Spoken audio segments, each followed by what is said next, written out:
جی چلیے کچھ دیر کے لیے مدینہ چلیے۔ مدینے میں سیدہ کے گھر سے دھواں اٹھ رہا ہے، مگر رونے والوں وہ دھواں چولہے کے جلنے کا نہیں ہے، وہ دھواں دروازے کے جلنے کا ہے۔ دروازہ بھی معمولی دروازہ نہیں ہے، 3 مرتبہ ملک الموت آ کر واپس گیا، اس لیے کہ سیدہ اجازت نہیں دے رہی تھی۔ پھر نبی نے فرمایا فاطمہ یہ تمہارے دروازے کی تعظیم ہے، یہ تمہارے گھر کی تعظیم ہے، ورنہ ملک الموت کسی سے اجازت نہیں مانگتا، اسے آنے دو، یہ مجھے لے جانے کے لیے آیا ہے۔ عزادارو جب دروازہ آدھا جل گیا تو ایک شخص نے اپنے غلام سے کہا اسے لات مار کے گرا دے۔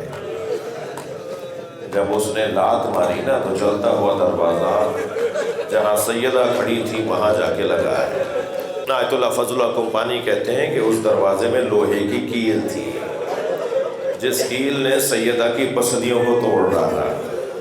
پھر وہ لکھتے ہیں کہ جس سینے میں اللہ کے رازوں کا خزینہ تھا، کیا وہ سینہ دروازے اور دیوار کے درمیان مسلنے کے قابل تھا؟ اجرکم اللہ، اجرکم اللہ۔ بلکہ یہاں تک الہجوم علی باب الزہرا کی جو روایات ہیں وہاں تو یہاں تک لکھا ہوا ہے کہ جب دروازہ گرا بی بی دروازے کے نیچے تھی۔ ایک شخص کہتا ہے ہم گھر میں داخل ہو رہے تھے، میں نے دروازے پہ پیر رکھنا چاہا تو مجھے نظر آیا زہرا دروازے کے نیچے ہے۔ اجرکم اللہ، اجرکم اللہ۔ بی بی ہم سے راضی ہو۔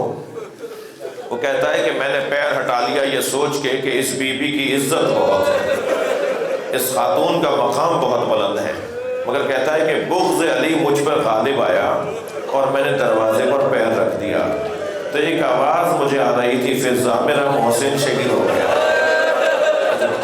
فضا میرا محسن شہید ہو گیا۔